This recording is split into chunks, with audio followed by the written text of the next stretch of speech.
Tudo da Canção Nova em um só lugar. Canção Nova Play. Meus amigos e amigas, é uma alegria estarmos começando mais um programa Escola da Fé. Já vai longe a história desse programa, mais de 20 anos já no ar, graças a Deus, com a graça e com a bênção de Deus. E hoje queremos fazer mais um programa. Convidando vocês todos, vocês que estão aqui, de modo especial, você que está em casa, para a gente rezar, entregar tudo nas mãos do Senhor, porque Ele disse, sem mim nada podeis fazer. Em nome do Pai, do Filho e do Espírito Santo. Amém. Vinde, Espírito Santo, enchei os corações dos vossos fiéis, acendei neles o fogo do vosso amor. Enviai, Senhor, o teu Santo Espírito, tudo será criado, renovareis a face da terra. Oremos, ó Deus, que instruíste os corações dos vossos fiéis, com a luz do Espírito Santo. Fazei que apreciemos retamente todas as coisas, segundo o mesmo Espírito, e gozamos sempre da sua consolação. Por Cristo nosso Senhor. Amém. Pedindo a intercessão materna de Nossa Senhora. Ave Maria, cheia de graça, o Senhor é convosco. Bendita sois vós entre as mulheres, e bendito é o fruto do vosso ventre, Jesus.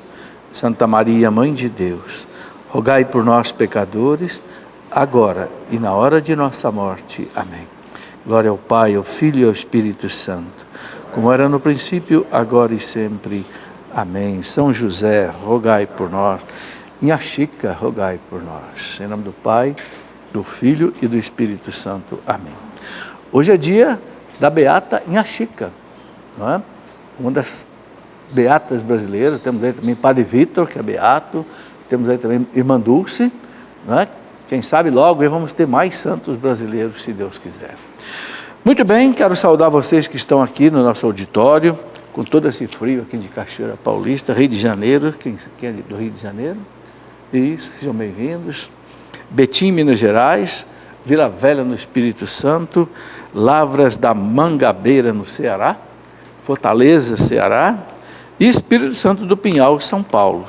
Muito bem, sejam bem-vindos. Vocês que estão aí, vocês que de casa que nos acompanham, o que nós vamos conversar hoje? A gente sabe que a nossa igreja, ela está apoiada em três colunas, três pilares, né? Sagrada Escritura, Sagrada Tradição e o Sagrado Magistério da igreja. Quando eu comecei esse programa aqui, há mais de 20 anos, eu escrevi esses 3 livros. O Sagrado Magistério, Sagrada Escritura e a Sagrada Tradição. É aquilo que sustenta a igreja, que o Cristo deixou para que a igreja chegasse até nós. Por que chegou até nós a Santa Missa, os sacramentos todos, a moral católica baseada nos 10 mandamentos, toda a espiritualidade? Por que chegou até nós, se isso começou há 2000 anos? É porque o Cristo deixou uma instituição sólida, apoiada em 3 colunas. A Bíblia, que é a revelação de Deus que foi escrita, a tradição apostólica é a revelação de Deus que não foi escrita, foi traduzida, foi transmitida, e o magistério da igreja que interpreta tanto a tradição quanto a Bíblia e ensina para nós, então, o que Deus quer que a gente viva. E isso, de modo especial, está onde? Nos documentos da igreja. De modo assim, muito prático, no catecismo da Igreja Católica. Okay? Então, é uma instituição de 2000 anos. Um evento, ele só tem durabilidade se atrás dele tem uma instituição. Não é? O Cristo instituiu a igreja. Por isso é uma instituição. Canção Nova tem aí, já indo para os 40 anos. Por quê? Porque é uma instituição. Não é? Com documentação, tudo direitinho.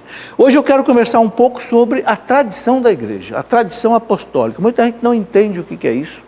Eu quero então conversar um pouco sobre isso, porque sobre a Sagrada Escritura já temos conversado um pouco. Depois vamos conversar também num outro programa sobre o magistério da igreja. São pontos importantes para a gente entender o que é a igreja.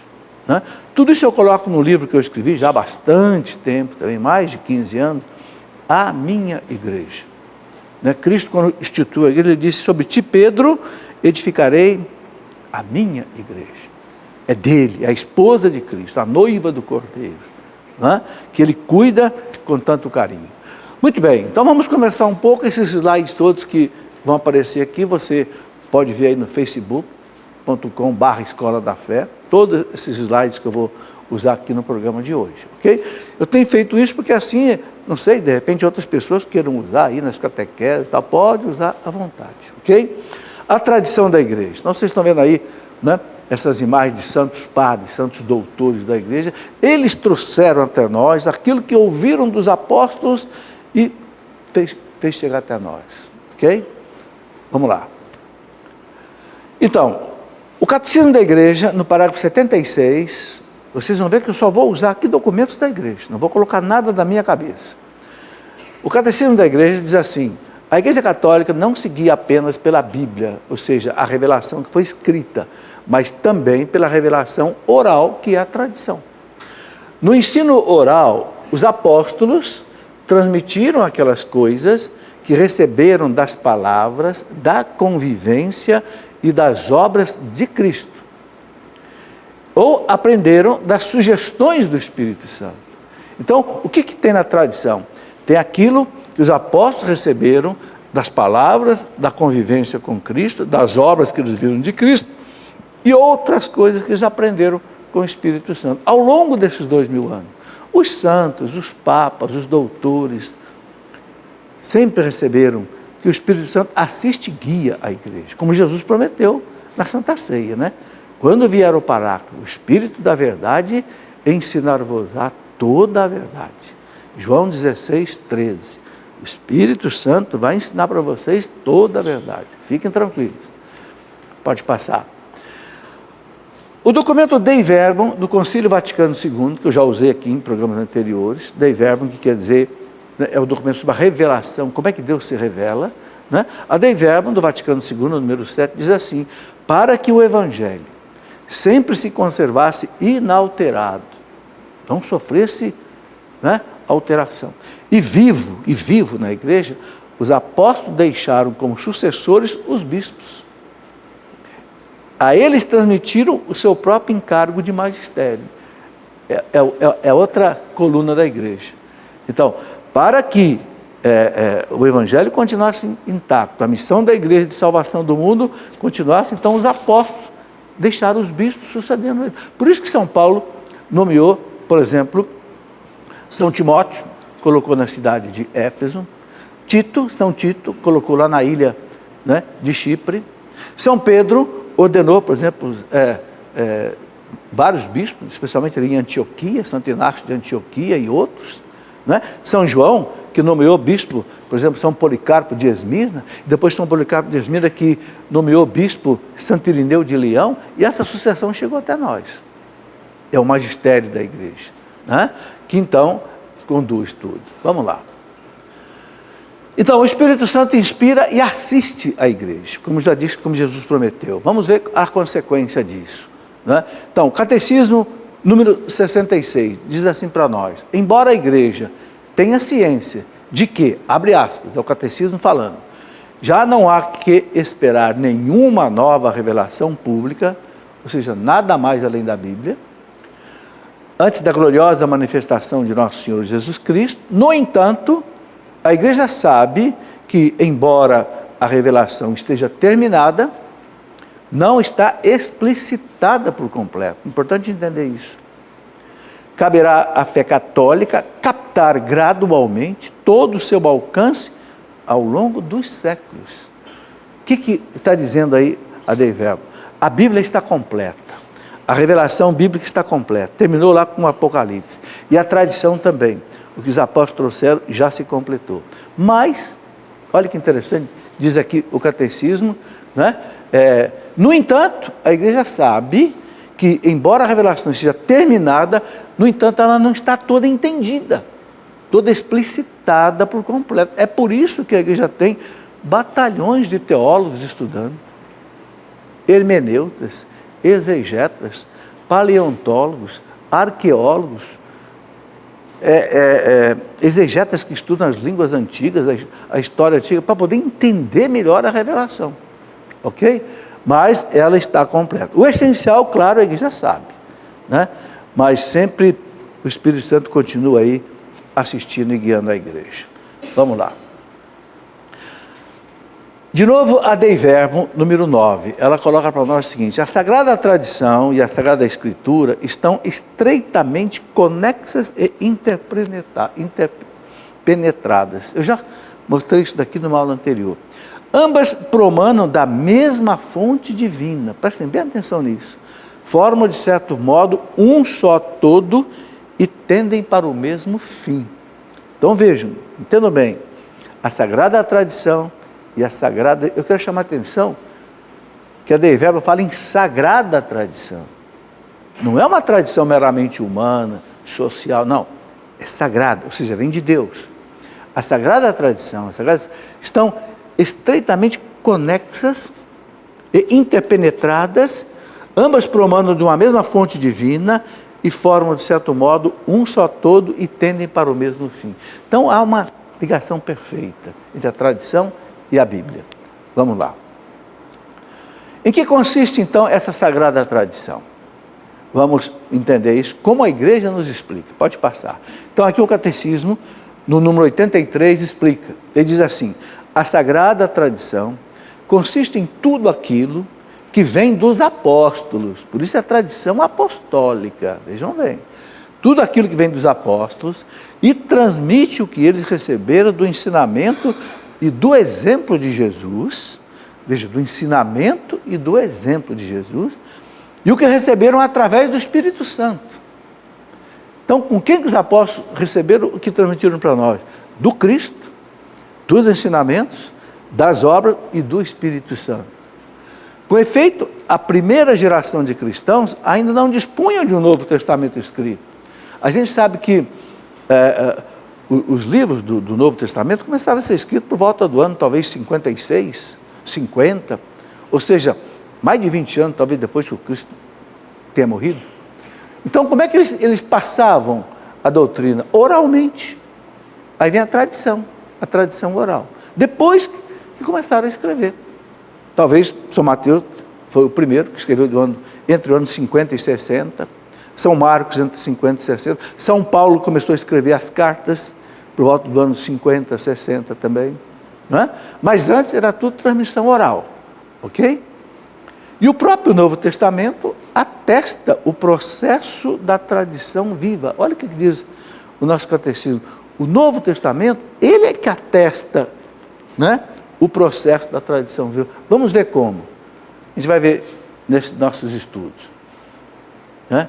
Então, o Concílio Vaticano II, na Dei Verbum, número 8, diz assim: quanto à tradição recebida dos apóstolos, ela compreende todas aquelas coisas que contribuem para santamente conduzir a vida e fazer crescer a fé do povo de Deus. Tudo aquilo que é necessário para fazer crescer a fé do povo de Deus. E assim a igreja, em sua doutrina, vida e culto, perpetua e transmite a todas as gerações tudo que ela é e tudo que ela acredita. Então, tudo que veio dos apóstolos, continua a igreja passando para todas as gerações. E quem é que faz isso? O magistério da igreja. Ok? Por exemplo, só para dar logo um primeiro exemplo, o credo que a gente reza não está na Bíblia. Não é? De onde é que vem o credo? Tão importante. É o símbolo da nossa fé. Ele chama de símbolo apostólico, não é? Porque veio dos apóstolos. O que era o credo? O credo era a catequese que os apóstolos davam. Como naquele tempo se escrevia muito pouco, era difícil, não é? As pessoas não tinham, inclusive, a maioria das pessoas não eram nem alfabetizadas. Então, os apóstolos codificaram a doutrina em 12 pontos, os 12 artigos do credo. E aquilo era ensinado. Só que aquilo foi sendo decorado e virou uma oração para nós hoje. Mas ninguém encontra o credo na Bíblia. Ninguém encontra na Bíblia que os sacramentos são 7. De onde é que vem essa certeza? Vem da tradição. Ok? Os apóstolos colheram do Cristo e fizeram chegar até nós. Pode passar. O Novo Testamento revela a importância da tradição. Então vamos ver aqui como é que o Novo Testamento fala da tradição. Pode passar. Veja, aqui eu estou colocando 3 citações, né, que é de São Paulo. Vejam nessas 3 situações como São Paulo fala da tradição oral, além daquilo que foi escrito. Por exemplo, aqui, segunda carta a Timóteo, capítulo 2, versículo 2. Não esqueça que Timóteo era um bispo São Paulo nomeou, escrevia para ele, Timóteo e Tito. Então ele fala, o que ouvistes de mim, não é o que você leu que está escrito, o que ouvistes de mim, em presença de muitas testemunhas, confia a homens fiéis que sejam capazes de ensinar ainda a outros. Isso é tradição oral. São Paulo não está dizendo, olha, o que você leu aí nas minhas cartas, passa para os outros. Não, o que ouvistes. Certo? Então veja como é que a tradição já acontecia. Aqui, na segunda carta aos Tessalonicenses, capítulo 2, versículo 5, São Paulo escrevendo para os Tessalonicenses diz, não vos lembrais de que vos dizia estas coisas quando estava ainda convosco? Ou seja, dizia é transmissão oral, não é escrito. Ok? Segunda carta aos Tessalonicenses ainda, versículo 15. Assim, pois, irmãos, São Paulo escrevendo para eles, ficai firmes e conservai os ensinamentos que de nós aprendestes, seja por palavras, seja por carta nossa. Então, São Paulo dizendo, né? Cuida dos ensinamentos, fiquem firmes e conservem os ensinamentos que vocês receberam de mim, por palavras ou por carta. Aí a gente vê a tradição da igreja oral, transmitida oralmente. Então, São Paulo usava as cartas, que ele escrevia para as comunidades, mas ele se encontrava com as comunidades. E aquela pregação dele oral, ele dizia, mantenham essa tradição. Ok? É o Novo Testamento falando da tradição. Pode passar. Bem, Jesus não ensinou tudo aos apóstolos. É bem claro isso. Vamos ver por quê. João 16, 12. Na Santa Ceia, já coloquei essa citação aqui. Jesus dizendo para os apóstolos, muitas coisas tenho a dizer-vos, mas não as podeis suportar agora, quando vier o Paráclito, o Espírito da verdade, ensinar-vos-á toda a verdade. Olha aí, Jesus não ensinou tudo para os apóstolos. Puderam aqueles 12 homens simples, tinham 4 pescadores ali, Pedro, André, Tiago e João. Talvez o mais culto ali fosse Mateus, que era cobrador de impostos, tanto é que foi o primeiro que escreveu, né? Então Jesus diz, não posso ensinar tudo para vocês. Já era Santa Ceia, o último encontro, mas fiquem tranquilos, quando vier o Paráclito, ensinar-vos-á toda a verdade. Isso é fundamental para a nossa fé.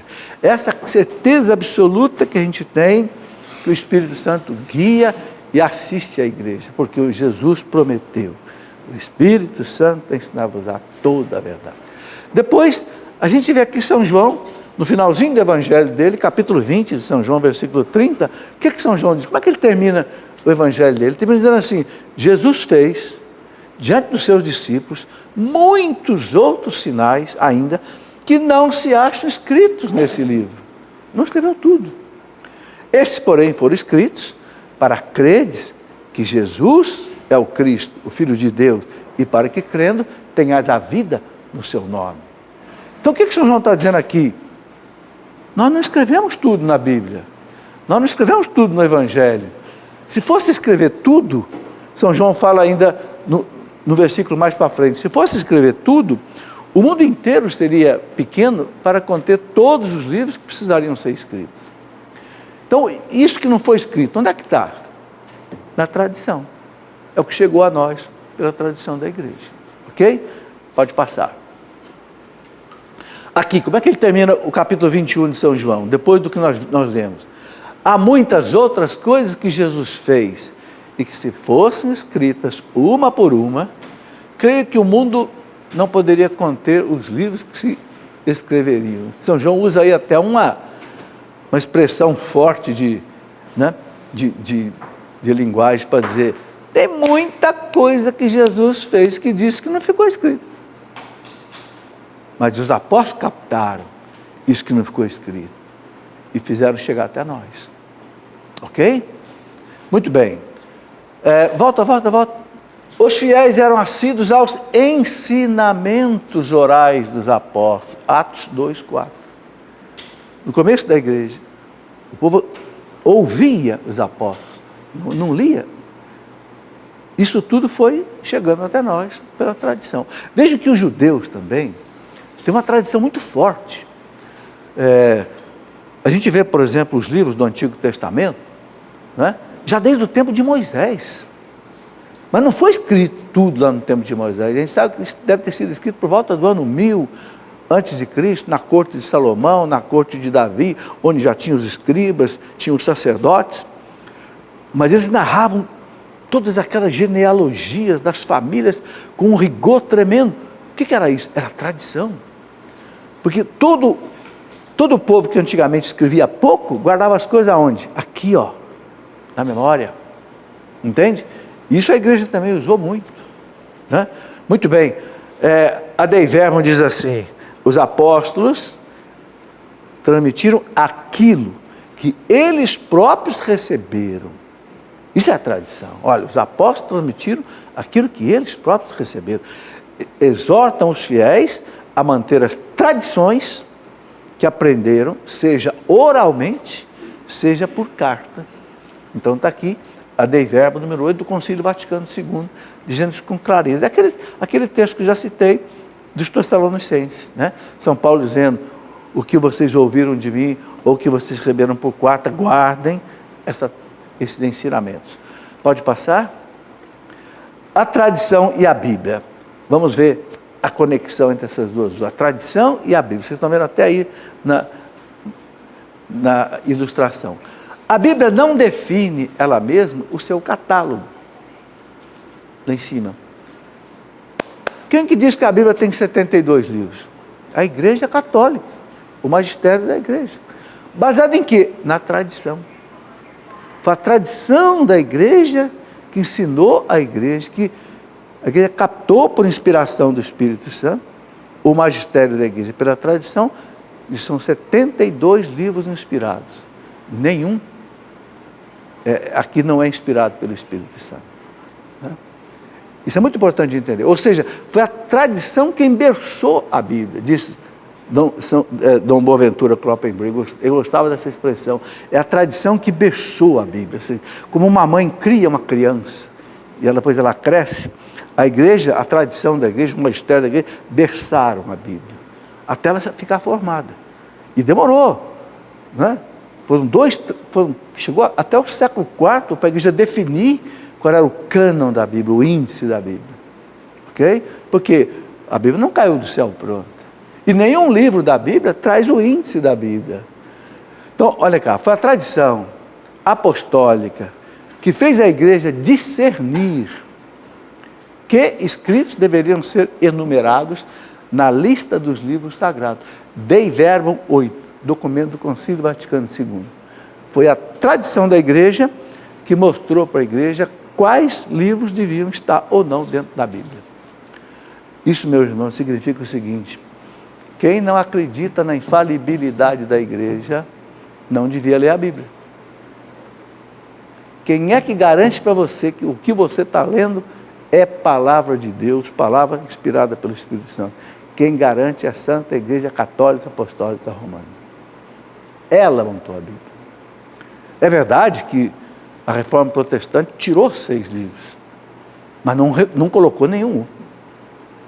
Daqueles mais de 60 que a igreja tinha rejeitado, os apócrifos, nenhum deles foi recolocado dentro da Bíblia. Ou seja, a própria Reforma Protestante reconheceu a infalibilidade da igreja ao colocar os livros na Bíblia. Bom, olha o que diz aqui Santo Agostinho. Essa citação está no Catecismo da Igreja, no parágrafo 119. Santo Agostinho diz assim: eu não acreditaria no Evangelho se a isso não me levasse a autoridade da Igreja Católica. Santo Agostinho, doutor da Igreja. Eu não acreditaria no Evangelho se não fosse a Igreja que disse para mim isso aqui é escrito pelos apóstolos, é inspirado pelo Espírito Santo. Veja a autoridade de Santo Agostinho, lá do século IV, século IV, século V, já tinha, e não é só Santo Agostinho não, é São Leão Magno, é São Gregório Magno, é São Basílio Magno, é São Gregório Nazianzeno, São Gregório de Nissa, São Martinho de Tours, São Hilário de Poitiers, todos aqueles primeiros gigantes da igreja, todos eles tinham essa convicção, né? Pode passar.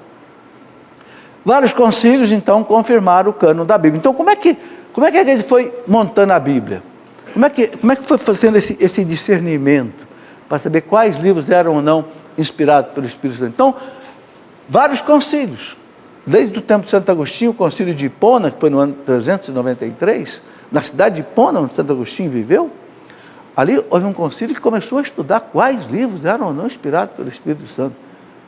Do Antigo Testamento e do Novo Testamento. Existiam muitos livros falsos, né? Os apócrifos, né? Por exemplo, o Evangelho havia mais de 10, só ficaram 4. Atos tinham 7, só ficou 1. Os Atos escritos por São Lucas, os Atos dos Apóstolos. Apocalipse tinha uma meia dúzia, só ficou 1 Apocalipse, o de São João. Quem fez esse crivo? A tradição da igreja. Então, o concílio de Hipona, depois o concílio de Cartago, o concílio de Cartago IV, o concílio de Trullos, que foi em Constantinopla, 692, o concílio de Florença, 1442, o concílio de Trento e até o Vaticano I, 1870, examinaram a Bíblia.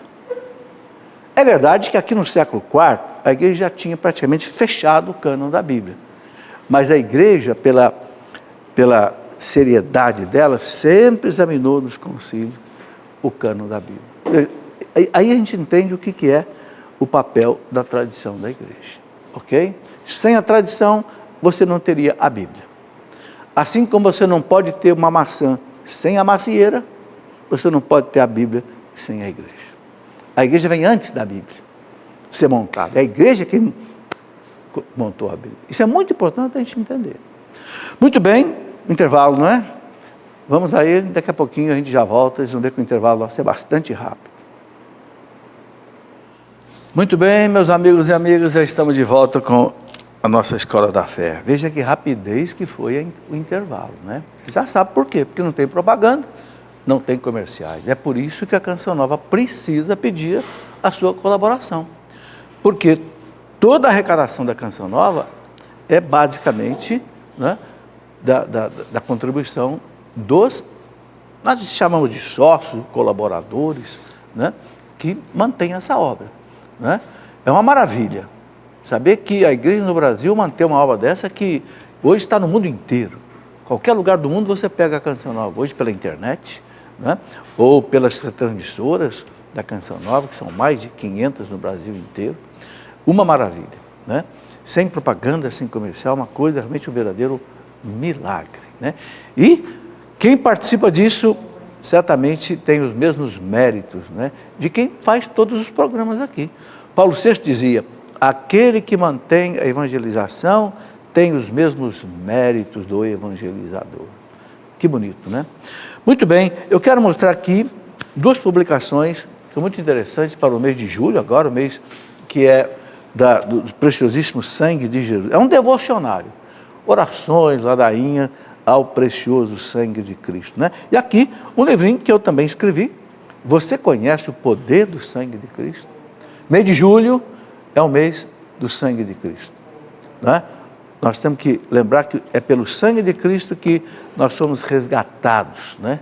Da morte, resgatados do pecado. Então, tem muita coisa bonita que você pode ver.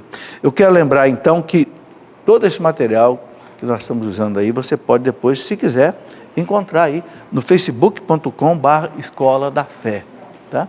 facebook.com/Escola da Fé. E outra vez que eu quero colocar aqui é o seguinte, né?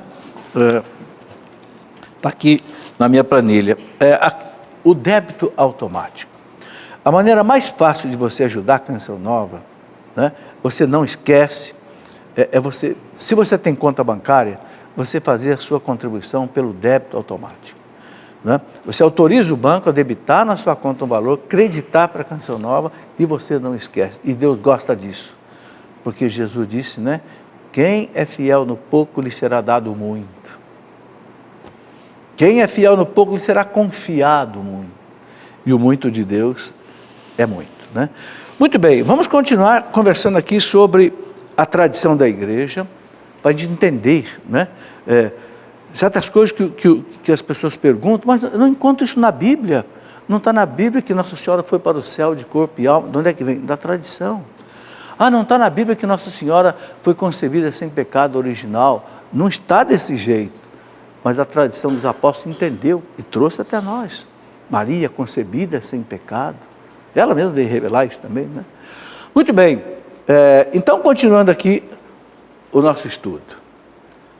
Deixa aí passar o nosso próximo slide, tá? Está aqui, ó.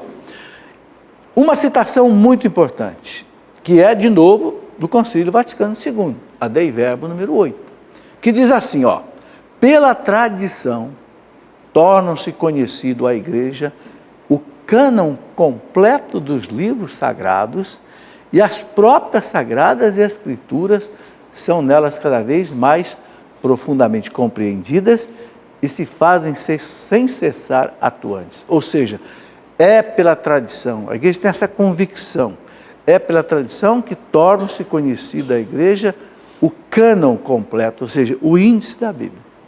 Ok? Depois ele coloca, assim o Deus que outrora falou, né, mantém um permanente diálogo com a esposa. Que esposa? A Igreja. De seu dileto Filho. E o Espírito Santo, pela qual a voz viva do Evangelho ressoa na Igreja e através da Igreja, no mundo, leva os fiéis à verdade toda. A verdade toda. E faz habitar neles copiosamente a palavra de Cristo.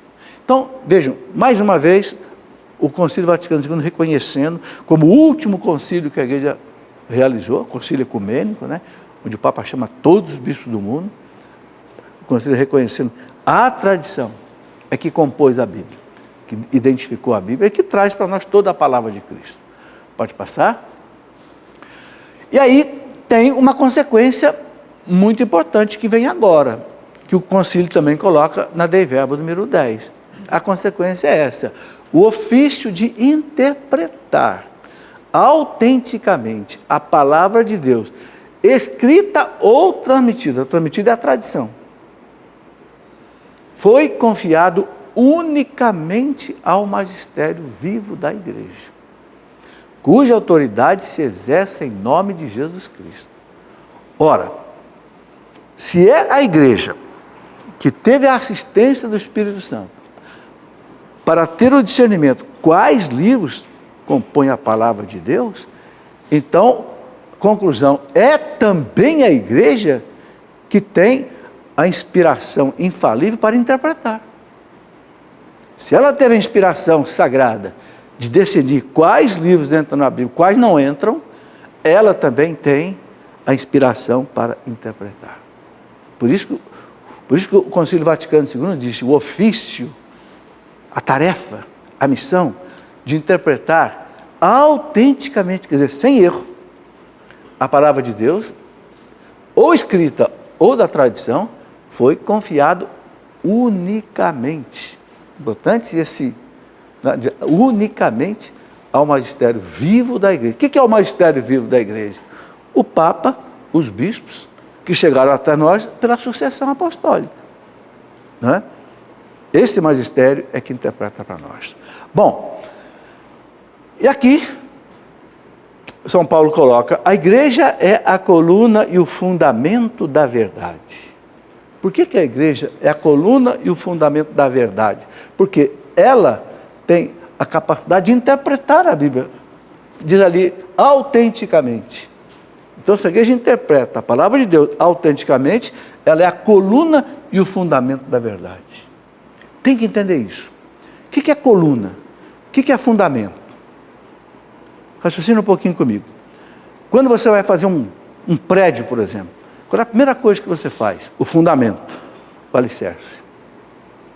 E quanto mais alto o prédio, mais fundo o alicerce, lógico. Aquelas sapatas, né, de cimento e concreto e violentíssimo, depois aquelas vigas baldrames amarrando tudo para sustentar o peso, 10, 20, 40, 50, 100 andares. Então, o fundamento. E a coluna? Depois que é feito o alicerce, o que os engenheiros fazem?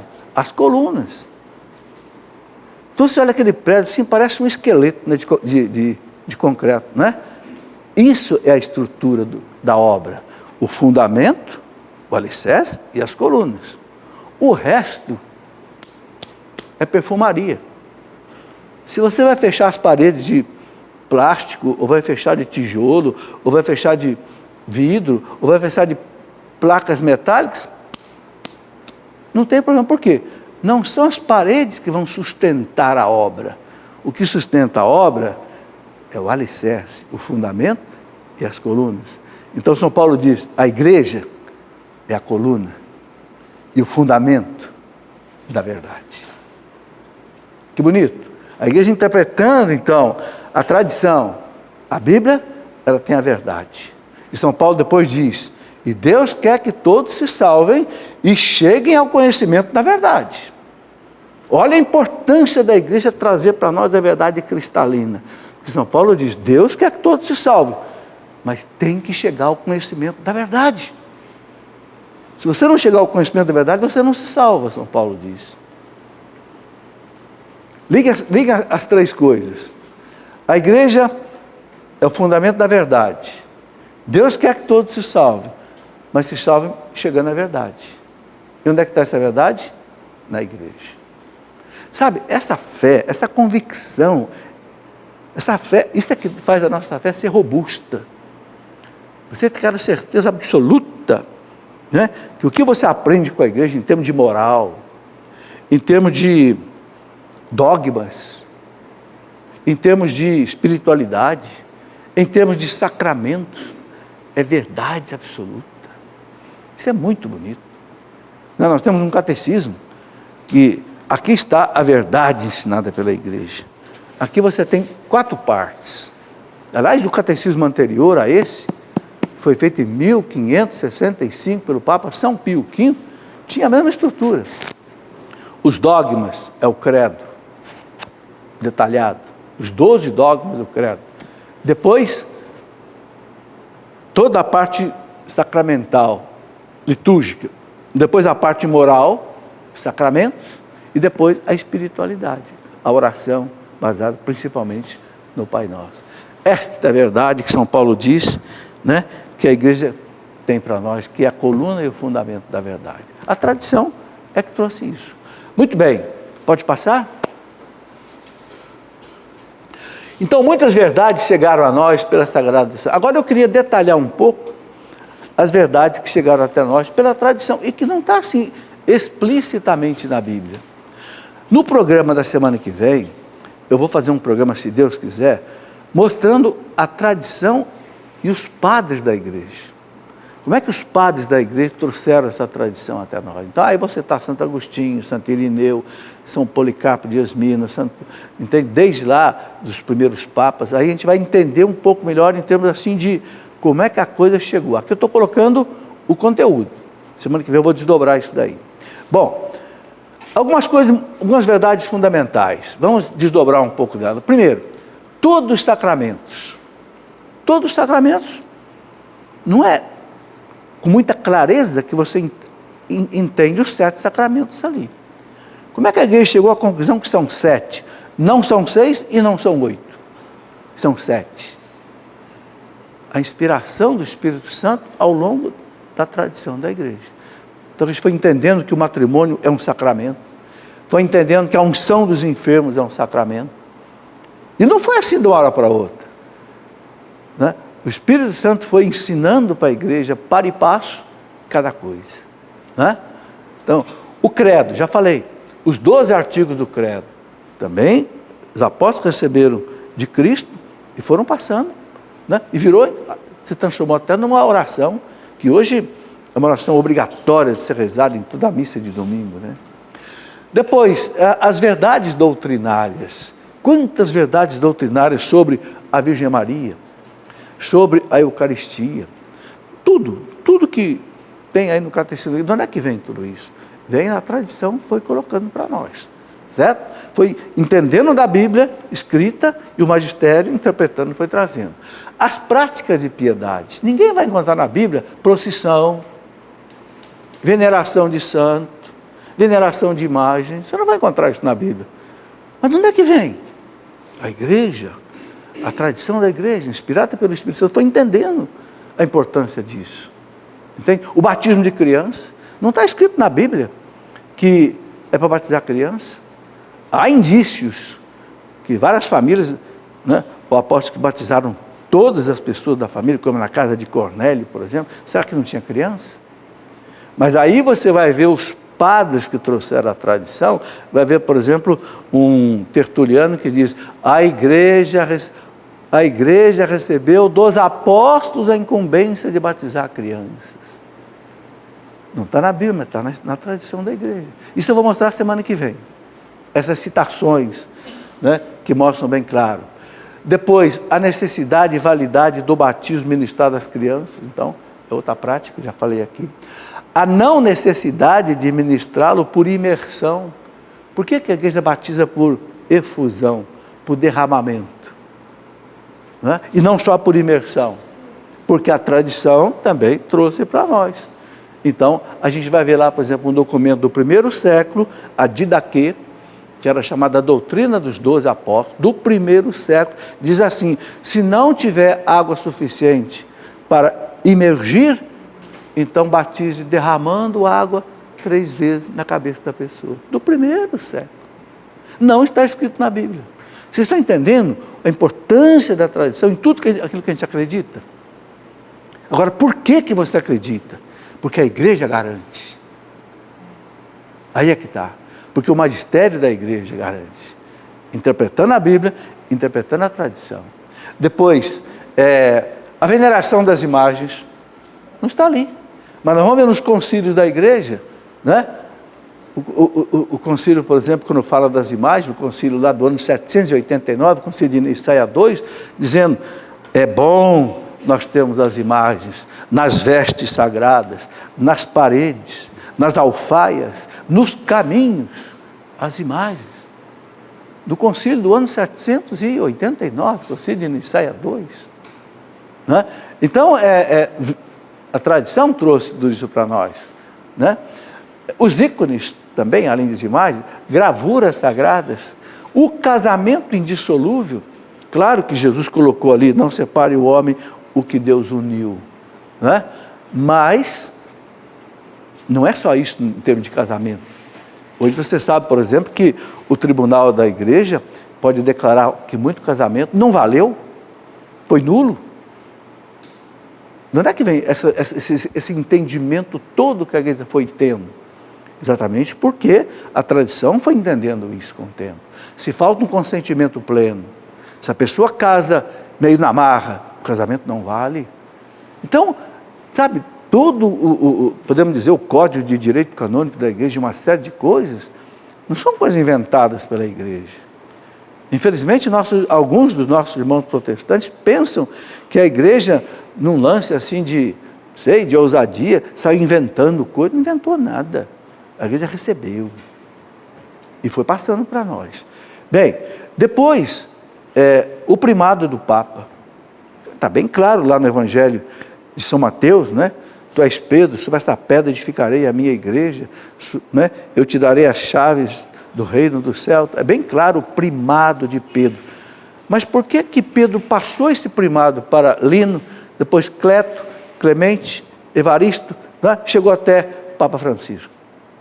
Onde é que tirou esse entendimento? Os apóstolos entenderam que a missão da igreja não era para ser realizada só no tempo de São Pedro.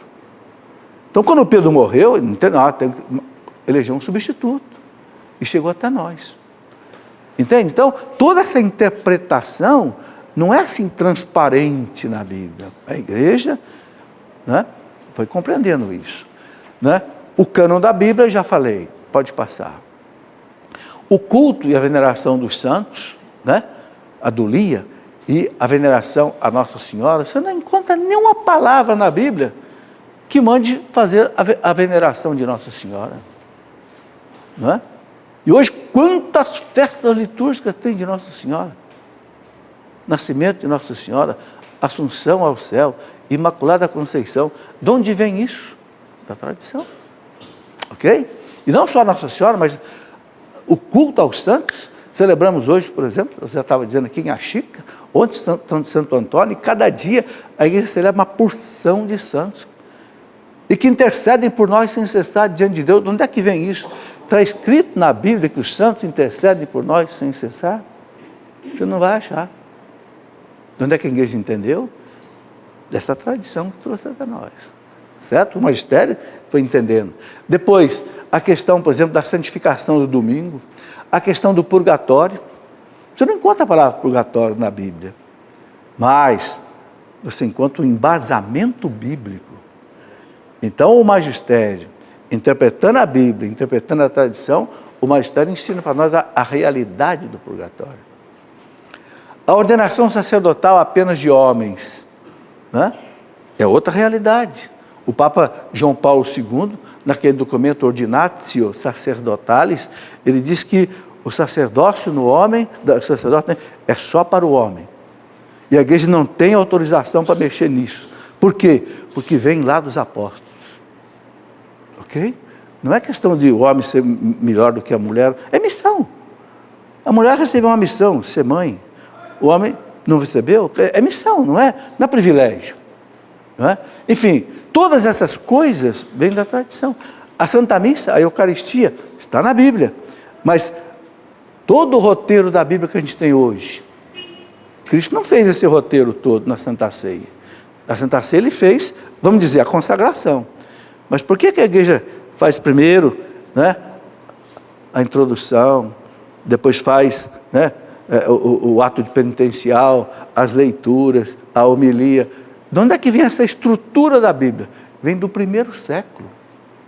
Santo Justino, que morreu no ano 165 mártir, já falava da missa do jeitinho que é celebrada hoje, do primeiro século. Ok? Ninguém vai encontrar a missa como nós celebramos hoje, na Bíblia, detalhado, não vai encontrar, vem da tradição. Né? O celibato dos padres também não está escrito, mas a igreja foi entendendo que o sacerdote ele deve ser um homem só do reino de Deus, então ele não se casa, né? Para poder viver como Cristo viveu. Não foi de uma hora para a noite. Quando é que a igreja estabeleceu o celibato para os padres? Obrigatório. Sabe quando? Só no ano 1123. No primeiro concílio de Latrão, que foi em Roma. Até 1123, o celibato não era obrigatório. Mas a tradição da igreja foi entendendo que o ideal para o sacerdote é ser como Cristo, celibatário, para viver exclusivamente para o reino de Deus. E aí muito mais coisa, né? Os ritos litúrgicos, todos que nós celebramos, em cada sacramento, em cada sacramental. Onde é que está escrito na Bíblia que você pode usar água benta? Onde é que está escrito na Bíblia que você pode usar o terço? Onde é que está escrito na Bíblia que você pode usar o sal bento? Não tem nada na Bíblia. De onde é que vem? Dessa tradição, dessa inspiração do Espírito Santo. Vejam, gente, quantas coisas na nossa fé nós temos que não é fácil de você ver. Né? Aí chega um irmão separado e diz, mas não está na Bíblia, eu não aceito. Não está na Bíblia, meu amigo, só que a tradição tem o mesmo peso da Bíblia escrita para nós católicos. A Dei Verbum diz claramente, não é só da Bíblia que a igreja tira toda a certeza de tudo aquilo que ela acredita. Tudo que está na Bíblia é verdade, mas tem mais coisa que está na tradição. Ok? Essa é a diferença da Igreja Católica para as outras igrejas. Bom, as grandes devoções populares também, dos santos, das festas, também não tem nada na Bíblia, né? Mas tem embasamento. Pode passar? Terminou? Bom, tem duas perguntas aqui, que antes de completar o programa, que já está na hora de terminar, eu quero colocar. Aqui Paula pergunta o seguinte, o que significa o que ligares na terra será ligado no céu? Significa que o Papa tem infalibilidade quando ele proclama um dogma de fé.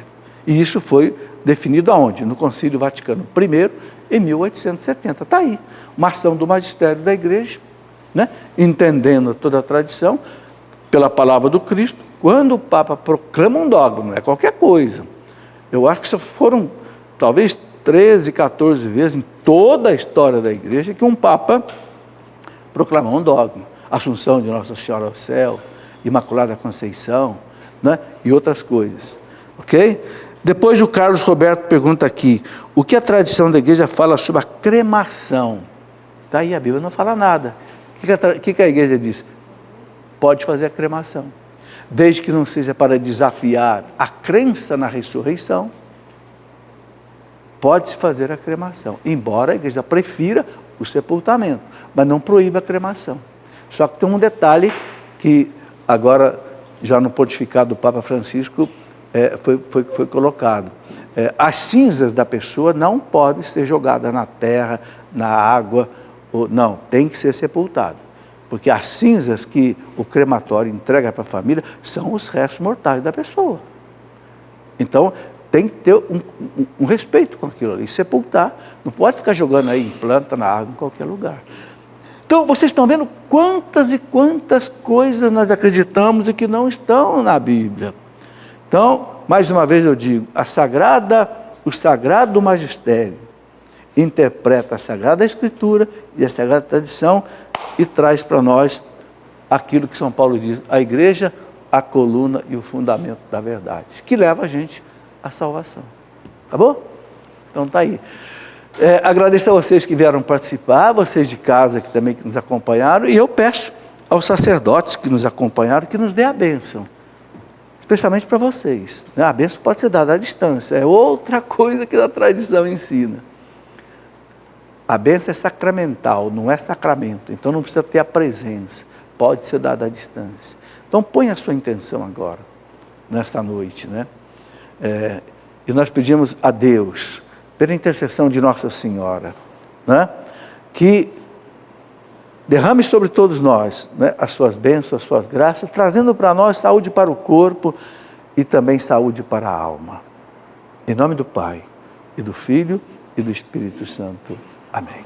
Obrigado aos sacerdotes que nos abençoam. Muitos deles me falam, quando você pede, eu dou a bênção lá. Eu sei disso. Muito obrigado, agradeço a vocês. E a vocês que vieram participar. Um grande abraço a todos. Até o nosso próximo programa, se Deus quiser.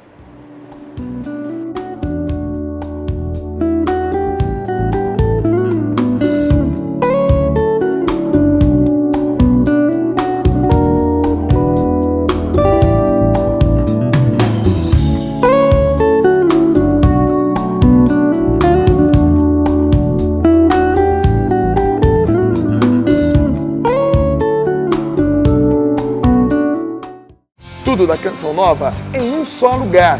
Canção Nova Play.